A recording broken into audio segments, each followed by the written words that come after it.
साथियों, तीन ऐसी बड़ी खबर जो ताजी खबर अभी की है। पहली बड़ी खबर यह है कि एक बार फिर से ईडी ने नोटिस जारी किया है और दूसरी बड़ी खबर यह है कि रेलवे ने सख्त नियम निकाला है कि ट्रेन में कुछ गलतियां करने पर हो सकती है अब जेल। और तीसरी जो सबसे बड़ी खबर है कि संसद में एक ही दिन में 78 सांसद सदस्यों को निलंबित कर दिया गया। आइए जानते हैं विस्तार से। तो दोस्तों, एक बार फिर ईडी का नोटिस परिवर्तन। अधिकारियों ने दिल्ली के मुख्यमंत्री अरविंद केजरीवाल को नोटिस जारी किया है। ये नोटिस मनी लॉन्ड्रिंग मामले के सिलसिले में जारी किए गए हैं। उन्होंने उनसे 21 दिसंबर को उनके सामने पेश होने को कहा।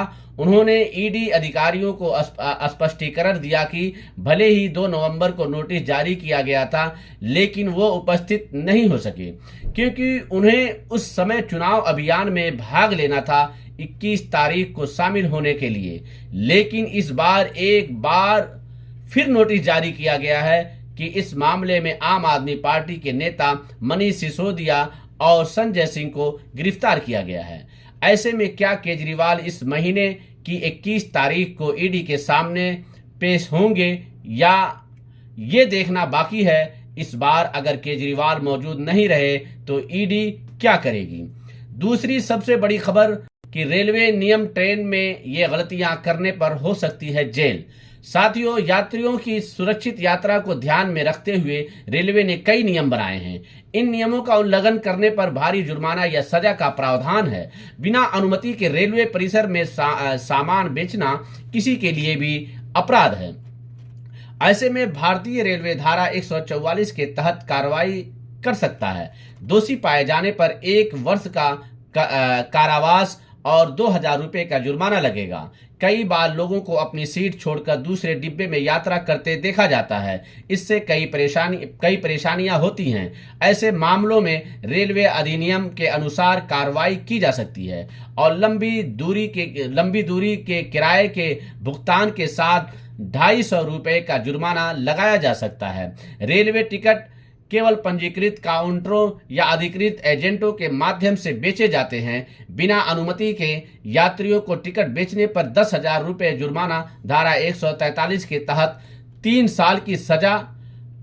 अब आते हैं तीसरी बड़ी खबर को लेकर। तो दोस्तों, एक ही दिन में 78 सांसद सदस्यों को निलंबित कर दिया गया। दोनों सदनों से कुल 92 सदस्यों को निलंबित कर दिया गया। बता दें कि सत्ता पक्ष ने सभी विपक्षी सदस्यों को निलंबित कर दिया है। पिछले शुक्रवार को 14 सांसदों को निलंबित कर दिया गया था।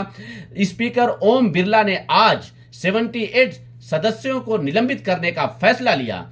इन सभी को पूरी शीतकालीन बैठक में भाग लेने से निलंबित कर दिया गया बिना विरोध के।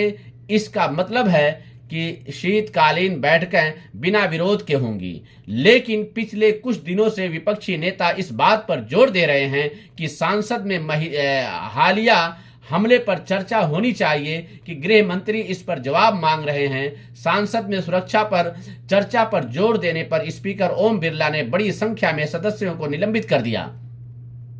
फिलहाल अभी की ये कुछ लेटेस्ट अपडेट थे जो आपके सामने रखे। मिलते हैं कुछ और खबरों के साथ, तब तक के लिए अपना ख्याल रखें।